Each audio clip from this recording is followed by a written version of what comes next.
I am in debt. I am one of 44.7 million people who have student loans that make up a deficit of $1.47 trillion, according to the Federal Reserve Bank of the United States. A lot of people who have gone to college have taken out a lot of money to do so.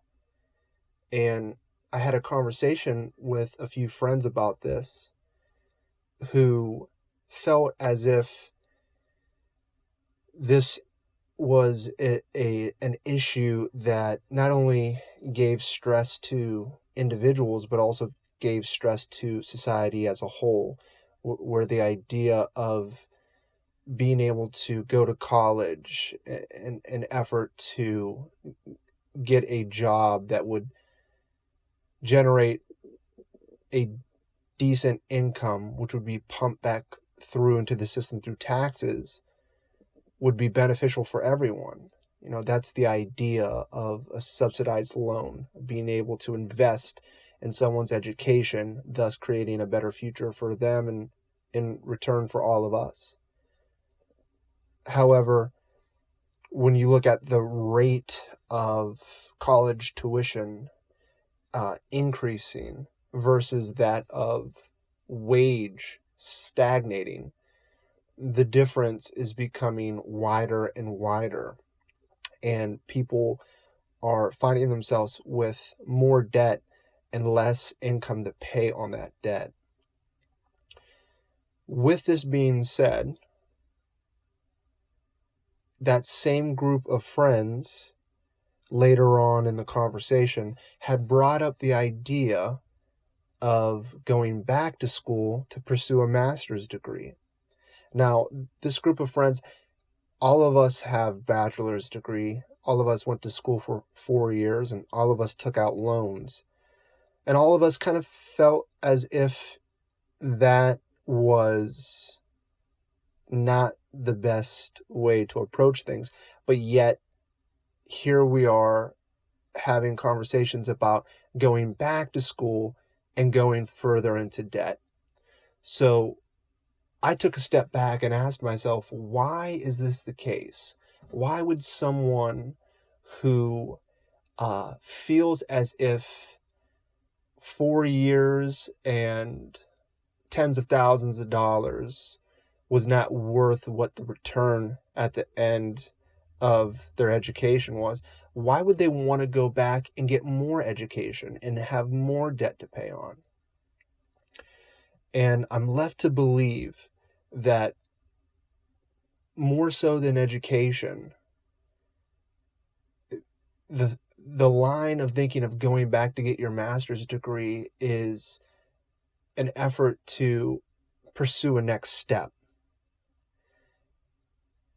When we go to school, grades 1 through 12, K through 12, there's an inevitable next step, right? So you go to first grade, then the next year you go to second grade, and so on and so forth. And then once you get into your senior year of high school, you graduate, and then you go become a freshman in college. And then there's a next step, and then a next step, and then a next step.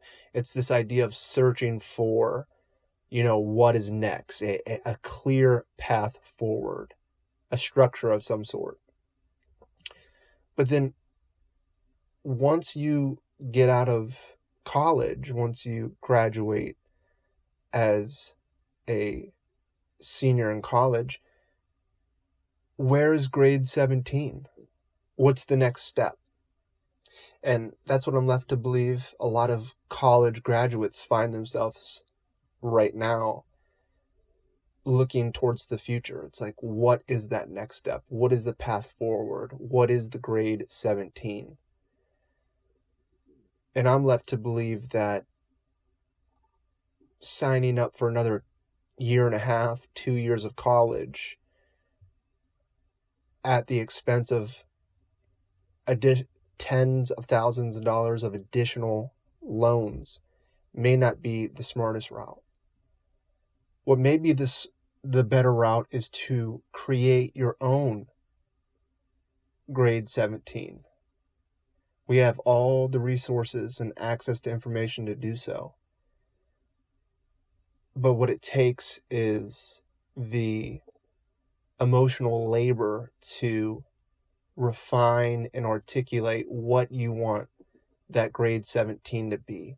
To take grades K through 12th and then, 4 years of college, and then create something thirdly unique on the other side of that for the rest of your life.